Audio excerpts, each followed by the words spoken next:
Oke, Assalamualaikum warahmatullahi wabarakatuh. Selamat datang lagi di selanjutan dari video yang tadi ya. Tadi kita membahas tentang benchmark. Nah, sekarang kita membahas tentang framework atau model yang digunakan untuk mencari akar permasalahan dari sebuah masalah. Ya, tentu saja masalah ya. Akar permasalahan uh, eh, yang kita hadapi gitu kan. Biasanya kita memang mempunyai masalah di perusahaan gini ya. Masalah penjualan lah, masalah promosi, keuangan, dan lain-lain. Biasanya kita mengalami yang namanya dalam tanda kutip salah paham gitu, penjualannya menurun nih karena situasi ekonomi yang sedang memburuk gitu. Kita berasumsi seperti itu. Padahal sebenarnya bila kita melihatnya lebih jauh, lebih masuk ke akar permasalahan, ternyata banyak sekali variabel-variabel yang menyebabkan penjualan kita menurun. Dan mungkin saja variabel utama yang menyebabkan penjualan kita menurun itu karena pelayanan kita yang kurang baik contohnya. Nah, ternyata dengan membuat root cause analysis tersebut kita bisa melihat nih. Jadi penyebab utamanya apa sih gitu kan. Ini nanti mulai minggu ini banyak sekali framework yang akan kita gunakan untuk mencari sebab akibat gitu ya. Analisis sebab akibat. Jadi nanti ada fishbone diagram dan lain-lain. Kemarin sudah mulai kita pakai analytical hierarchy process ya. Dan sekarang hari ini kita fokus kepada root cause analysis. Oke, kita lanjut aja. Apa sih root cause analysis itu? Jadi konsep utamanya gampang gitu ya. Jadi yang terlihat di sini sebenarnya adalah masalahnya gitu ya. Di luar, di atas permukaan itu yang terlihat adalah masalahnya gitu. Jelas banget terlihat. Nah, yang di bawah yang tidak terlihat itu sebenarnya sumber dari masalah tersebut. Nah, sorry, sumber dari masalah tersebut yang agak susah didefinisikan karena tidak jelas gitu kan. Makanya kita harus melakukan analisis di situ.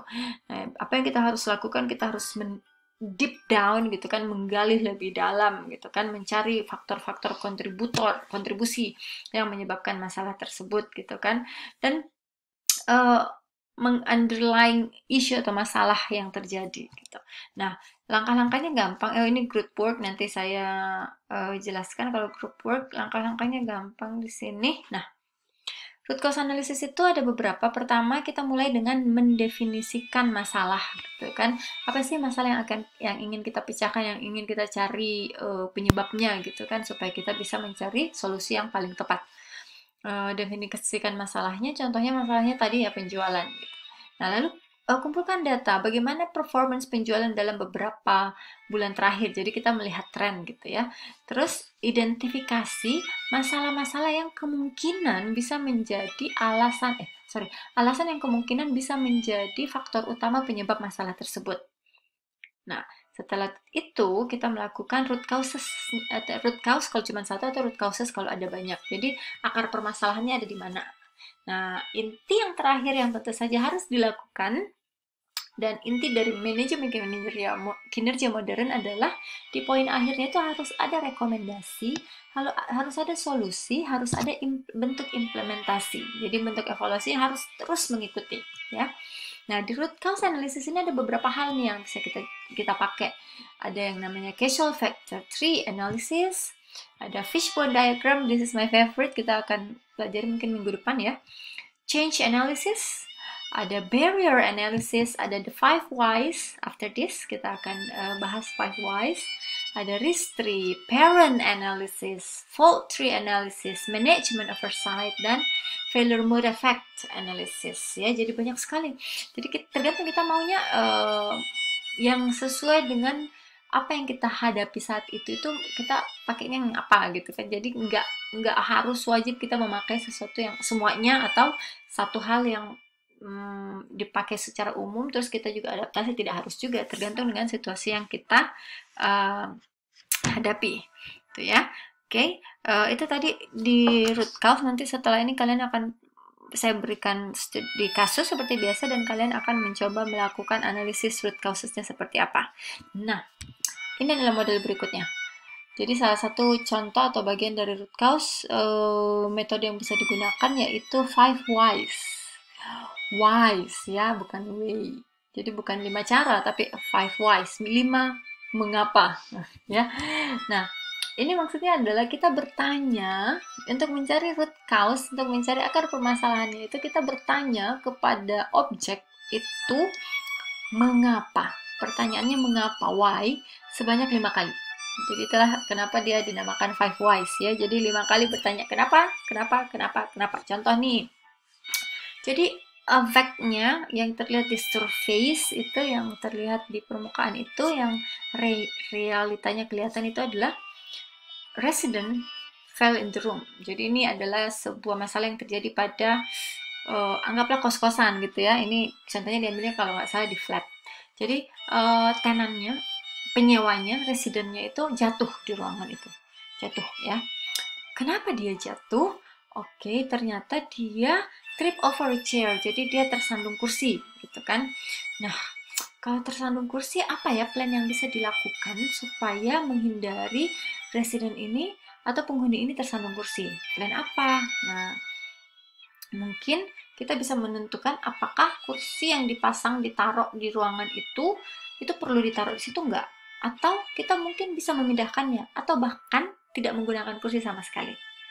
Nah, itu di five whys. Terus setelah itu kita tanya lagi, kok bisa dia tersandung kursi? Why? Kan 2 kali. Nah, dia tersandung kursi karena dia tidak melihat nih kursinya di mana gitu kan. Nah, itu kita bisa bikin plan lagi gitu. Kenapa ya dia tidak melihat kursinya? Kemungkinan adalah mungkin dia matanya rabun gitu atau minus mungkin ya. Kalau yang itu bukan masalah kita, karena itu masalah dari objek sendiri gitu ya. Itu kita nggak bisa buat apa-apa, kita nggak bisa memaksakan orang untuk membeli kacamata. Nah, next kita tanya lagi why. Kenapa dia nggak lihat kursinya? Ternyata karena ruangannya terlalu gelap gitu kan. Nggak ada lampu buat, kalau malam hari kan lampunya nggak redup gitu kan, beda sama yang malam, nggak ada settingan lampu yang redup di malam hari. Nah, ini adalah masalah kita karena kita yang mempunyai flat tersebut. Jadi ada plan yang bisa dilakukan. Plannya apa? Kita pakai deh, kita taruhin lampu tidur atau lampu yang agak redup, lampu yang buat malam hari itu di setiap ruangan, bukan cuma di satu ruangan. Nah, itu jadi plannya kita. Nah, kita tanya lagi nih, kan sudah ada 3 kali nih tanya why. Kita tanya lagi why, kenapa ruangannya terlalu gelap? Nah, karena penerangan di malam hari itu tidak menjadi bagian dari rencana.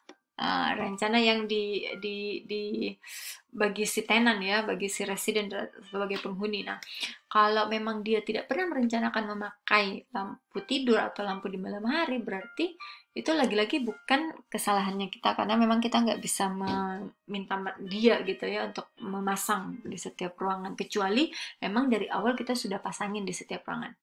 Nah, terakhir, karena sudah 4 kali why, terakhir nanya lagi nih, why? Kenapa night lights itu tidak menjadi part of the care, the plan care? Karena resident assess as not at the risk of falling. Karena ternyata si penghuni itu sudah